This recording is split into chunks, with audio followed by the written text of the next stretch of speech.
Welcome to a Volvo.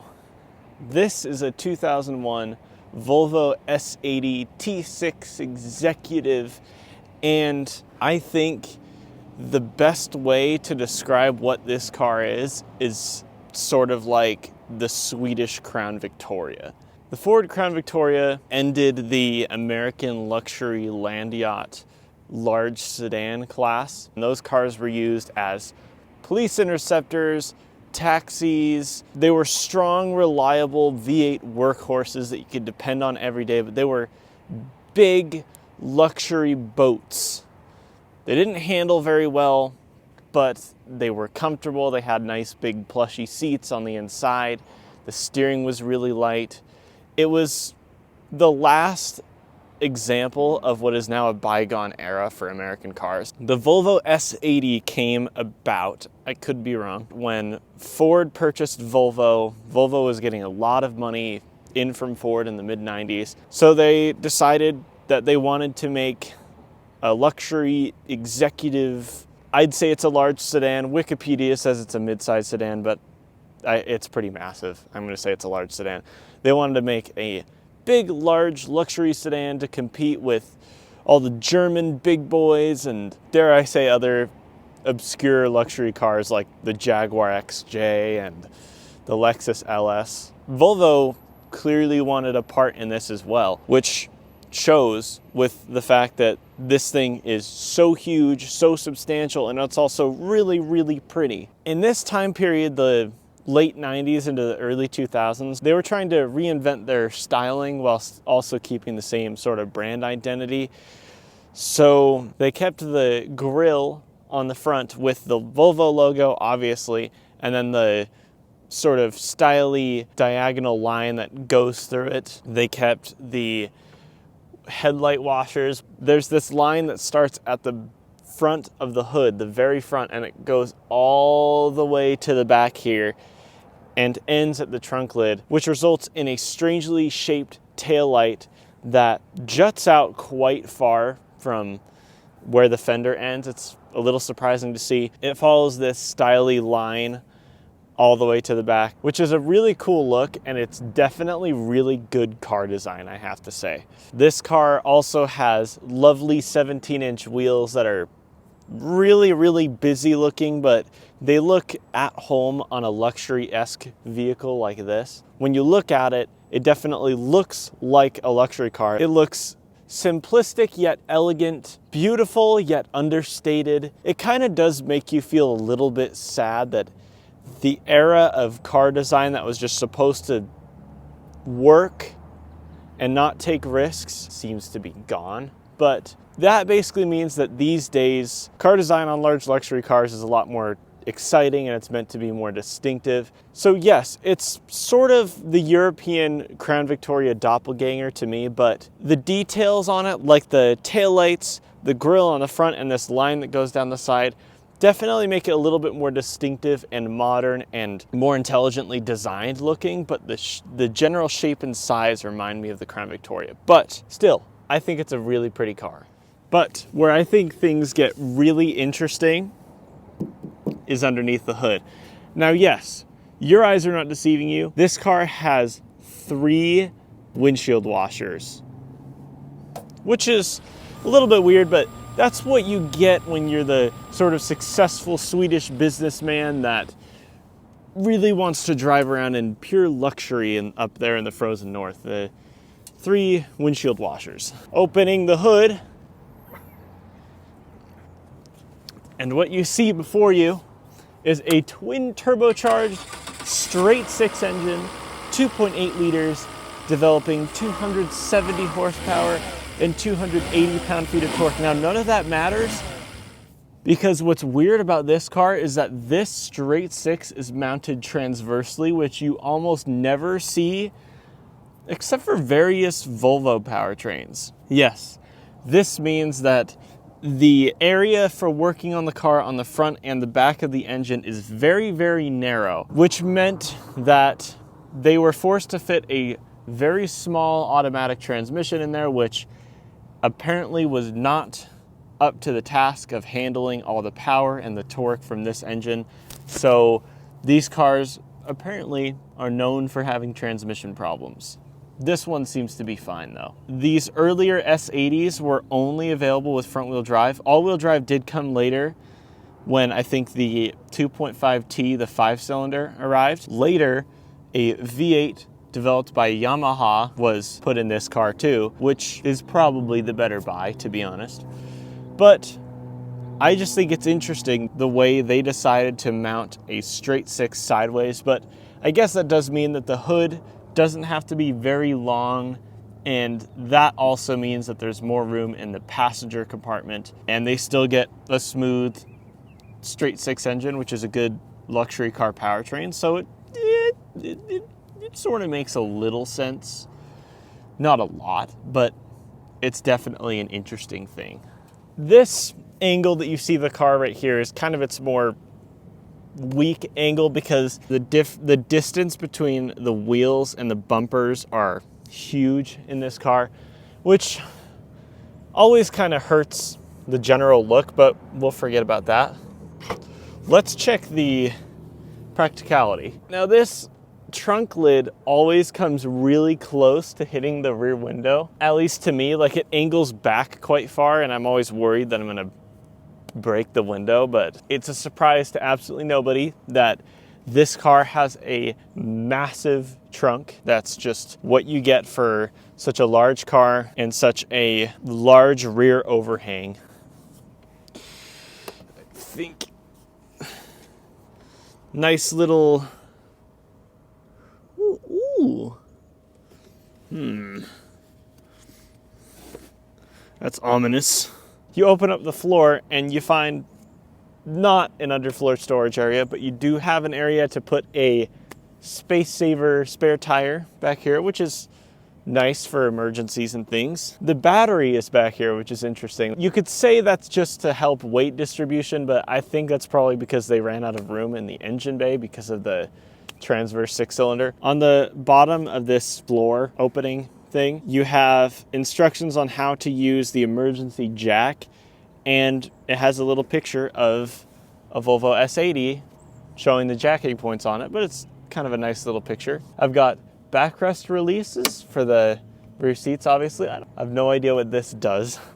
But yeah, I can fold down the rear seats from back here, which is a nice luxury car feature. You wouldn't normally expect that from a 21-year-old car, but it's nice to see. And I've got this interesting little parcel shelf thing that I can pull out and also retract, and that'll help keep some precious cargo over here safe from getting hit if you're carrying bowling balls over here and then a bunch of eggs right here. Definitely will be something useful. That'll be nice to have.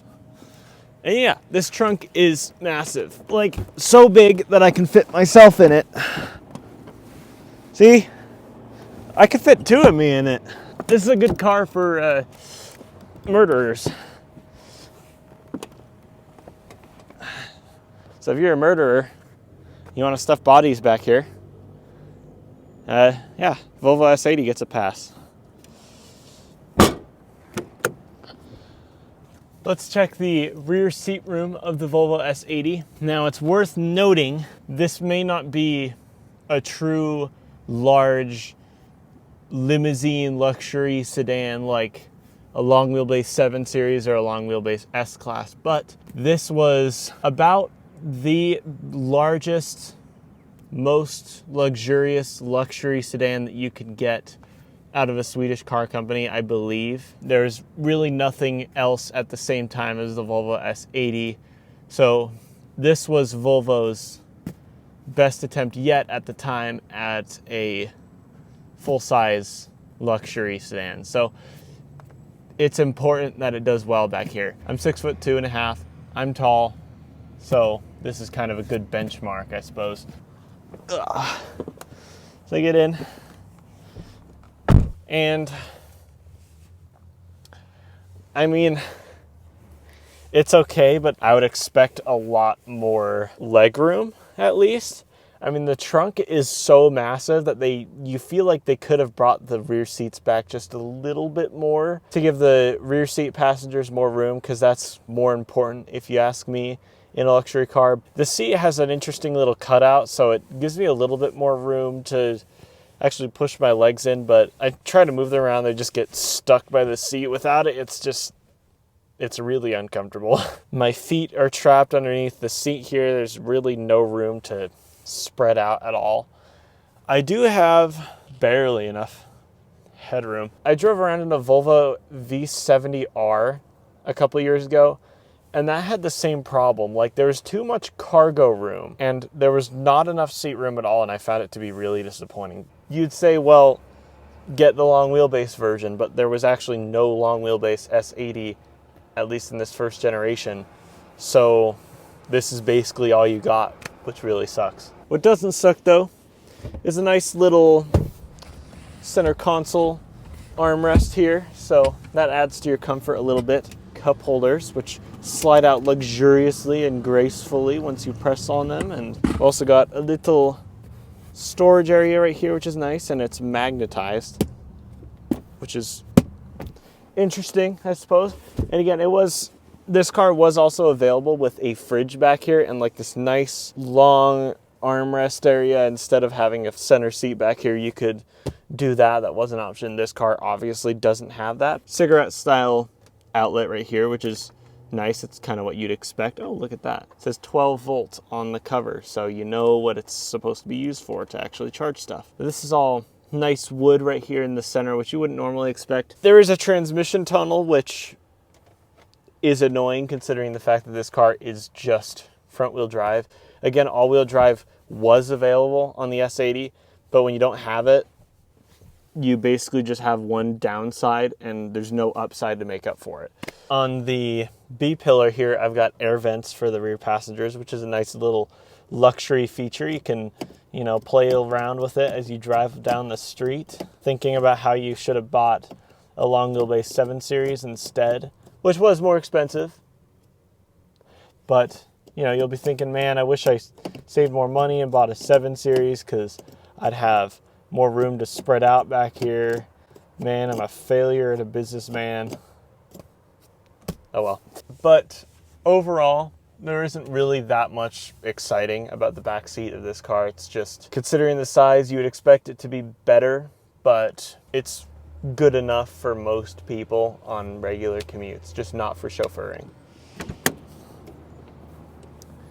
Okay, here we are. What I like to call the business end of every car I review, the driver's seat. Now, you sit inside, and this seat is really, really comfortable. It doesn't feel super like pillowy and plushy, like there's tons and tons and tons of stuffing in the seat. It just feels well designed, and yeah, it's not really supportive at all, but that's not what you'd expect from a front-wheel drive luxury car. It's just really, really comfy. But my favorite part, by a country mile, of the front seats in this Volvo, the crotch pocket. Yes, there is a pocket, weirdly, on the front of the bottom of both front seats. And it's reasonably useful. I can throw my wallet in there or some change. It's just funny to think about the fact that you're like, oh yes, that's no problem, officer. Let me grab my wallet.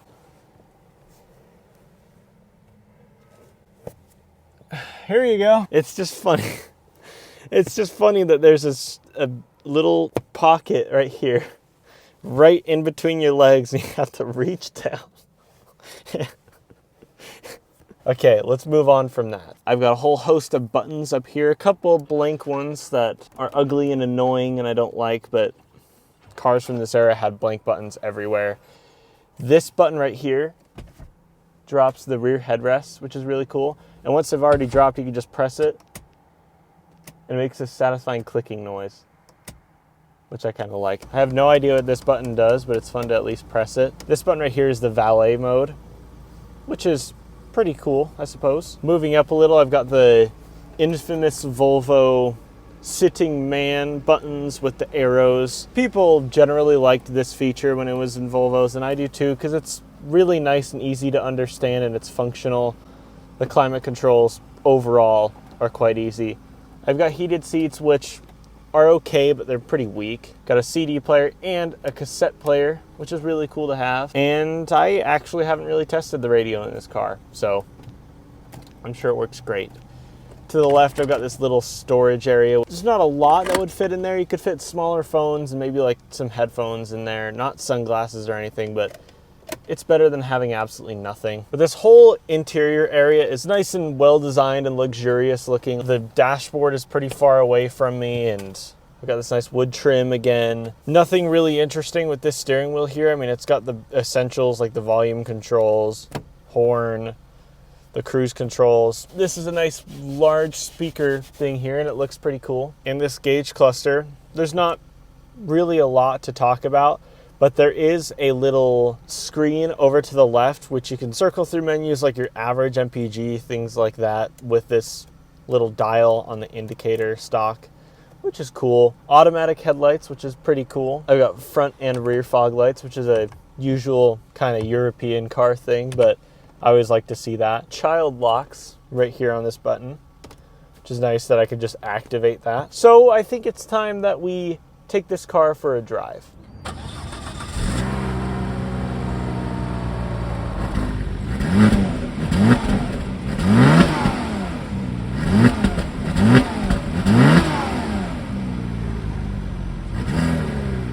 In terms of driving enjoyment and driving feel, I could sum it up in 2 words. It's boring. But I mean, it doesn't need to be anything exciting because it's supposed to be just a nice luxury cruiser.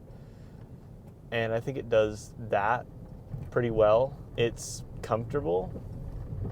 This one does have some front suspension issues, but I mean, the engine is really, really smooth. Like I said before, the seats are really comfortable. It definitely feels front-wheel drive. It couldn't feel anything but front-wheel drive. People will say that when you're driving rear-wheel drive, you feel like you're getting pushed out of a corner. Front-wheel drive feels like you're getting pulled out of a corner. And I think most times when I'm driving a car that's one of those two, you don't really actively notice it every time you accelerate or drive or go out of a turn, but in this car you really, really do. That could just be like a little torque steer, you know. I mean, it's got 270 horsepower and nearly 300 pound-feet of torque, all going through the front wheels. So it's understandable that it would not feel like the most well-executed powertrain option. This did eventually come with all-wheel drive, which would be a lot better if you ask me. In terms of driving experience, I mean, I'd take the all-wheel drive every day of the week. T6 Executive, 270 horsepower, 280 pound-feet of torque, front-wheel drive. Let's just feel what that goes like.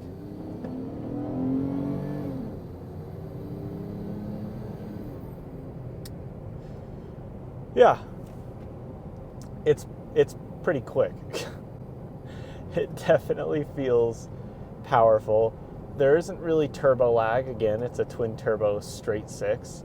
You wouldn't normally expect turbo lag that much on a car like this. Transmission isn't all that great.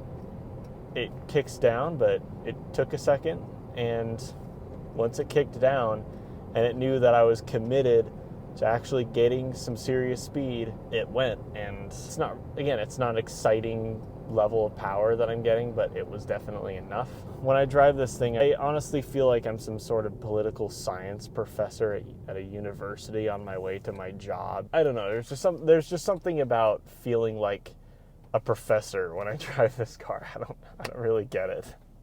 Don't feel like a doctor when I'm driving it. Don't feel like a lawyer. I wouldn't say in terms of driving experience that it's anything special. It doesn't make you feel special, but it's okay. In terms of handling, it doesn't handle well, which nobody would expect it to handle well, considering to me it's sort of like the European Crown Victoria. I'd expect it to drive like a European Crown Victoria, a little bit more composed, but still definitely rolls a lot. It's definitely tuned more for comfort than for sport. It's enjoyable. It's an enjoyable car to drive every day, I suppose, and when it's reliable, it's great.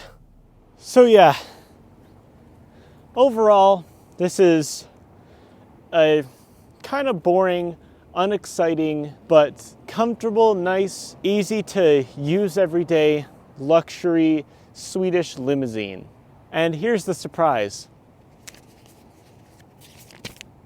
I bought it. Yes, you are looking at the latest member of the Topher Fleet. I had a Subaru WRX before, which was awesome, and I constantly complained about the fact it had an automatic, and I was worried about unreliability. So what did I go out and do? I bought an automatic luxury Volvo that's even more uninspiring and unenjoyable to drive. It was at least cheaper than the Subaru was. I'm kind of remembering why I sold the Subaru. I'm really only able to take care of one, maybe two cars right now. Having a third car for me in my current situation is not a smart idea. So I don't think I'm going to keep it for very long. It does definitely have a few problems. It's got some suspension issues on the front and a couple of dings on the side over there. You may be able to see that rear fender is quite questionable, but overall I think it's definitely a decent car. Again, this car is mine, so if you guys want to see any different videos on it, you have any video ideas, drop them in the comments and I will deliver. So thank you everybody for watching. Hope everybody has a great day. Bye-bye.